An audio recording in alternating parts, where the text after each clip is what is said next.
اعوذ باللہ من الشیطان الرجیم بسم اللہ الرحمن الرحیم۔ آج بہت ہی اہم ویڈیو لے کر آپ کی خدمت میں حاضر ہوئی ہوں۔ اگر یہ ویڈیو آپ کو پسند آتا ہے تو آپ نے ہمیں اپنے فیڈ بیکس بھی دینے ہیں، لائک بھی کرنا ہے اس ویڈیو کو اور کمنٹس بھی کرنے ہیں اچھے، اور آپ نے اس ویڈیو کو اینڈ تک دیکھنا ہے، ٹھیک ہے؟ اور میرے چینل کو سبسکرائب کرنا نہیں بھولیے گا۔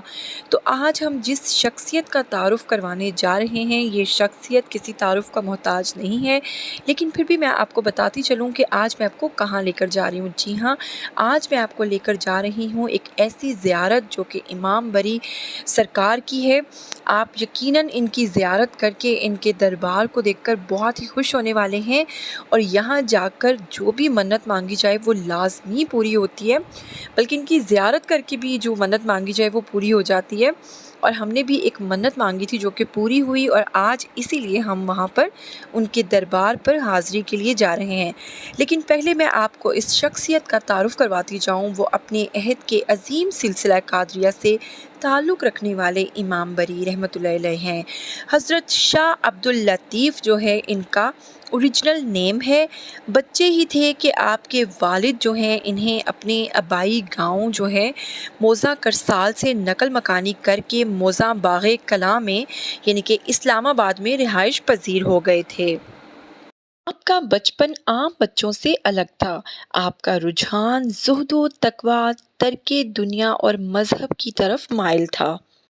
حضرت شاہ عبداللطیف یعنی کہ امام بری جو ہیں یہ روزانہ اپنے گھر سے مویشیوں کو لے کر دور نکل جاتے اور وہاں جا کر تنہائی میں اللہ تعالیٰ کی عبادت میں مصروف ہو جاتے۔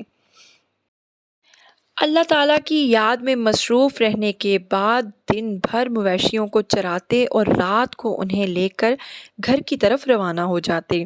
آپ نے اپنے والد سے مذہبی تربیت حاصل کی اور شرارت سے ہمیشہ دور رہتے، کبھی جھوٹ نہ بولتے اور ہر کسی کے کام آتے، کبھی کسی کی غیبت نہ کرتے، اور مالک حقیقی سے محبت اور عشق کا نتیجہ یہ نکلا کہ چھوٹی سی عمر میں اللہ کے محبوب بن گئے، جو بات کرتے وہ مقبول ہو جاتی۔ تو چلیے آج آپ کو اس ہستی کی زیارت کرواتے ہیں۔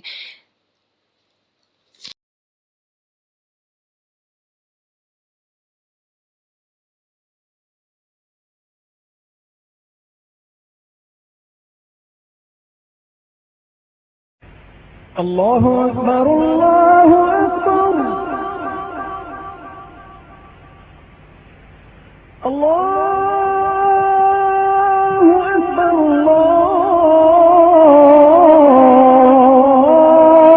اللہ اکبر اشہد ان لا الہ الا اللہ اشہد ان لا الہ الا اللہ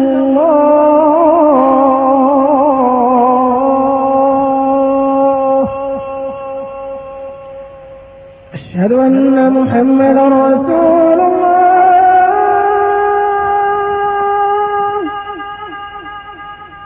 اشہد ان محمد رسول اللہ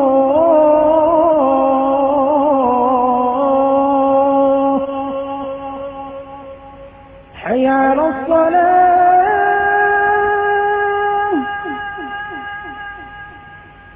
حي على الصلاة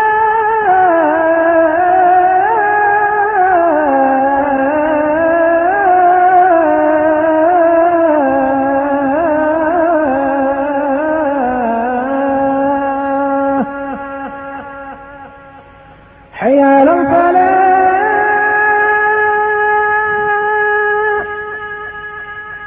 حي على الفلاح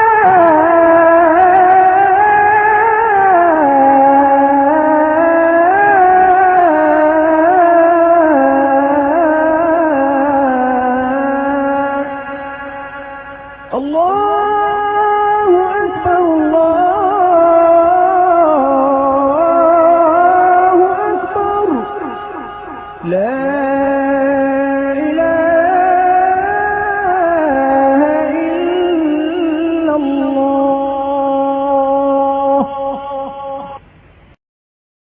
آپ کے بارے میں ایک واقعہ اس طرح سے مشہور ہے کہ آپ گھر سے 100 بھینسیں لے کر دامنی کو گئے۔ اسلام آباد میں یہ جگہ واقع ہے۔ وہاں ایک شیشم کے درخت کے نیچے عبادت کرنے لگے، کیونکہ یہ تو پہلے بھی جہاں جاتے تھے اللہ تعالیٰ کی عبادت میں اس قدر مصروف ہو جاتے تھے کہ انہیں اپنے ارد گرد کی ہوش نہ رہتی۔ اس دن بھی کچھ ایسا ہی ہوا کہ آپ گھر سے 100 بھینسیں لے کر گئے چرانے کے لیے، لیکن اللہ تعالیٰ کی یاد میں مشغول ہو گئے اور ایک شیشم کی درخت کے نیچے بیٹھ کر عبادت کرنے لگ گئے کہ اچانک وہ بھینسیں ایک کھیت کی طرف چلی گئیں اور ان کا دھیان ان کی طرف بالکل نہیں گیا، اور دیکھتے ہی دیکھتے ان بھینسوں نے اس کھیت کو ویران کر دیا۔ اس کسان نے، جس کا وہ کھیت تھا، جب اپنے کھیت کی یہ حالت دیکھی تو وہ آپ کے والد شاہ محمود سے شکایت لے کر ان کے گھر چلا گیا اور کہا کہ آپ کے بیٹے نے اس طرح کی غفلت برتی ہے کہ بھینسوں نے میرا کھیت ویران کر دیا ہے۔ آپ کے والد تشریف لے کر اپنے بیٹے کی غفلت کے بارے میں جاننے کے لیے اس جگہ پر پہنچے جہاں پر آپ کے بیٹے ایک شیشم کے درخت کے نیچے اپنے خوابوں میں مشغول تھے۔ آپ نے اپنے بیٹے کو ایک ضرب لگائی اور پوچھا کہ کیا واقعہ ہوا؟ آخر تم کہاں مصروف تھے کہ یہ ساری بھینسیں اس غریب کسان کے کھیت کو برباد کر چکی ہیں؟ تم نے اس پر دھیان کیوں نہیں دیا؟ تو آپ نے فرمایا، یعنی کہ امام بری نے فرمایا کہ والد صاحب، آپ نے مجھے کیوں تنگ کیا؟ میں تو جنت کی سیر کر رہا تھا، میں تو اپنے خوابوں میں جنت میں جا چکا تھا، لیکن آپ نے مجھے اس وقت ڈسٹرب کیا ہے۔ تو آپ نے فرمایا کہ تمہاری اس غفلت کی وجہ سے اس غریب کسان کا کیا ہوگا جس کا پورا کھیت تباہ ہو چکا ہے؟ تو امام بری نے فرمایا کہ نہیں، آپ ان کے کھیت میں جا کر دیکھیں، وہاں کوئی بھی نقصان نہیں ہوا، اور جب ان سب نے اس کھیت میں جا کر دیکھا تو اس کی فصل ویسے ہی لہرا رہی تھی، وہاں پر کوئی بھی نقصان نہیں ہوا تھا اور ساری کی ساری فصل ویسے ہی کھڑی تھی۔ تو آپ کے والد شاہ محمود صاحب نے پوچھا کہ آپ نے کیوں غلط بیانی کی، میرے بیٹے پر کیوں الزام لگایا کہ آپ کے کھیت کو میری بھینسوں نے نقصان پہنچایا؟ اس پر کسان کچھ بھی نہ کہہ سکا اور پریشان ہو گیا اور ایک گہری سوچ میں چلا گیا۔ تو چلیے اس پاک ہستی کی زیارت کیجیے، اور یہاں پر آپ جو بھی منت مانگیں گے ان کو وسیلہ بنا کر دینے والی ذات صرف اللہ تعالیٰ کی ہے۔ وہ کسی قسم کا شرک پسند نہیں کرتے، لیکن ہاں، ان لوگوں کا وسیلے سے اگر ہم اللہ تعالیٰ سے مانگتے ہیں تو وہ آپ کو ضرور ملتا ہے۔ اسی طرح ہم نے جو منت مانگی، ہماری وہ منت پوری ہوئی، اور اب ہم اس دربار پر حاضری دے رہے ہیں، اور یہاں پر آج ہم نے لنگر بھی بانٹنا ہے، اس لیے کیونکہ ہماری منت پوری ہو چکی ہے۔ آپ بھی اس دربار کی زیارت کریں، تو جو بھی آپ کے دل میں منت ہو، جو بھی آپ کے دل میں خواہش ہو، اس کو سچی نیت سے مانگیے گا اللہ تعالیٰ کی ذات سے، ان لوگوں کا وسیلہ دے کر، ان کا واسطہ دے کر، تو انشاءاللہ تعالیٰ آپ کی وہ منت ضرور پوری ہوگی۔ لیکن دربار پر جانے کے بعد مجھے ایک چیز جو تھوڑی سی حیران کن لگی، کچھ تو یہ لوگ جو شرک کرتے ہیں کہ جگہ جگہ دھاگے باندھ دیتے ہیں اور شاپر باندھ دیتے ہیں اور اس طرح کی منتیں مانگتے ہیں، ان سب چیزوں سے کچھ بھی حاصل نہیں ہوتا۔ آپ کو اللہ تعالیٰ کی ذات سے مانگنا چاہیے۔ اللہ تعالیٰ نے کہیں بھی یہ نہیں کہا کہ شاپر یا دھاگے باندھو گے تو تمہاری سب سے پہلے سنی جائے گی۔ کئی لوگ وہاں پر تالے لگا رہے تھے، کئی لوگ دیے جلا رہے تھے۔ خیر، سب کی اپنی اپنی نیت ہے، اعمال کا دار و مدار نیتوں پر ہے، لیکن پھر بھی مجھے یہ چیزیں مناسب نہیں لگیں۔ اور ایک چیز مجھے وہاں پر جو غلط لگی وہ یہ لگی کہ لڑکیاں وہاں پر پراپر سیلفیاں لے رہی تھیں، اور ان کا لباس جو تھا وہ بالکل بھی اس قابل نہیں تھا کہ وہ مزار پر آ سکیں۔ وہ جینز میں تھیں، ٹاپس میں تھیں، اور وہاں پر سیلفیاں لینی تھیں۔ لیکن اس طرح کی وہاں پر تھوڑی سی پابندی لگانی چاہیے، انتظامیہ کو یہاں پر ان چیزوں کا خیال رکھنا چاہیے۔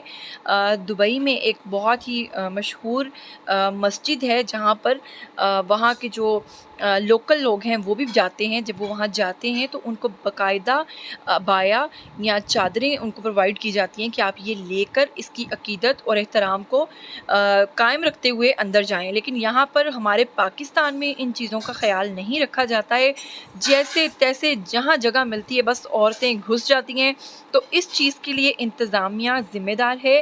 اتنی بڑی ہستی کی زیارت کے لیے اگر جا رہے ہیں تو اس کے لیے انتظامات بھی جو ہیں وہ پورے ہونے چاہیے، پھر ہی آپ کو اندر جانے کی اجازت ہونی چاہیے۔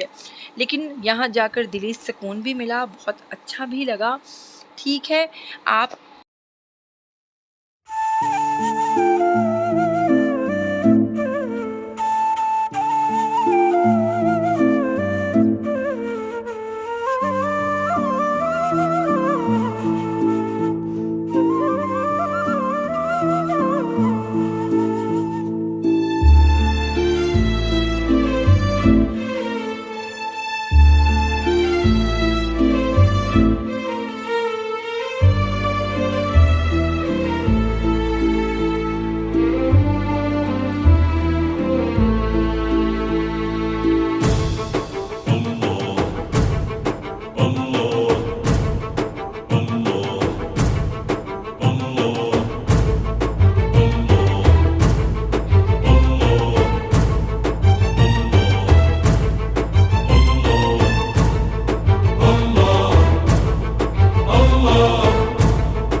تو یہ ماشاءاللہ ان کا لنگر خانہ تھا، اور یہاں پر ہمارے ساتھ ساتھ ایک کے بعد ایک لوگ جو ہیں اس کمرے میں داخل ہوتے جا رہے تھے اور بے شمار دیگیں لاتے جا رہے تھے، اور ماشاءاللہ سے اس طرح سے بانٹنے کا سلسلہ جاری تھا، اور لوگ جو ہیں وہ اس طرح سے یہاں پر اچھا، یہاں پر ایک اور چیز جو میں نے بہت عجیب دیکھی کہ ایک عورت ایک دفعہ اپنا حصہ لے جانے کے بعد وہ شاپر پیچھے چھوڑ کے دوبارہ دوسری کو بھیجتی اور کہتی کہ جاؤ لے کے آؤ۔ اسی طرح ایک ہی عورت کئی شاپر اکٹھے کر لیتی تھی، یعنی کہ اپنے ساتھ ساتھ اپنے خاندان کا حصہ بھی یہاں سے لے کر جا رہے تھے، لیکن برکت اتنی تھی کہ ماشاءاللہ ہر کسی کو مل رہا تھا وافر مقدار میں۔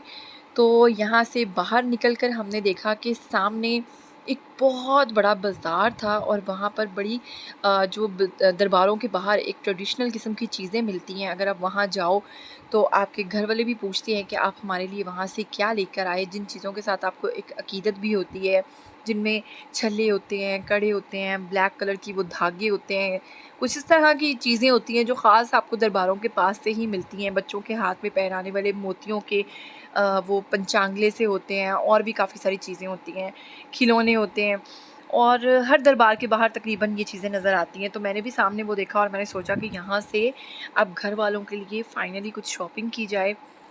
تو ہم لوگوں نے یہاں سے مختلف چیزیں لیں، بچوں کے لیے کھلونے لے لیے، اور اس طرح سے یہ چھلے۔ اچھا پرائسز دیکھیں دربار کے باہر تھے، لیکن اس کے باوجود یہاں پر پرائسز اتنی زیادہ تھیں کہ میں ان کو کہہ رہی تھی کہ آپ کو اس چیز کا خیال رکھنا چاہیے کہ یہاں پر دور دراز سے لوگ مہمان آتے ہیں، زیارت کے لیے آتے ہیں، اور پھر ظاہر ہے ان کی مجبوری ہے کہ وہ یہاں سے کچھ نہ کچھ لے کر جانا چاہتے ہیں، تو آپ کو چاہیے کہ آپ مناسب منافع رکھ کے اس چیز کو بیچیں، لیکن ایسا کچھ بھی نہیں تھا۔ وہ لوگ ہر چیز کی ڈبل ٹرپل پرائس آپ کو بتا رہے تھے۔ تو بس کیا کہہ سکتے ہیں، اپنا اپنا ایمان ہے، ایمان کی کمزوری بھی کہہ سکتے ہیں، کیونکہ منافع رکھنا چاہیے لیکن اتنا رکھنا چاہیے جو جائز ہو، کیونکہ ناجائز جو ہے نا وہ زیادتی کا باعث بنتا ہے۔ خیر ہم لوگوں نے یہاں سے اپنی شاپنگ کی۔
الصلاة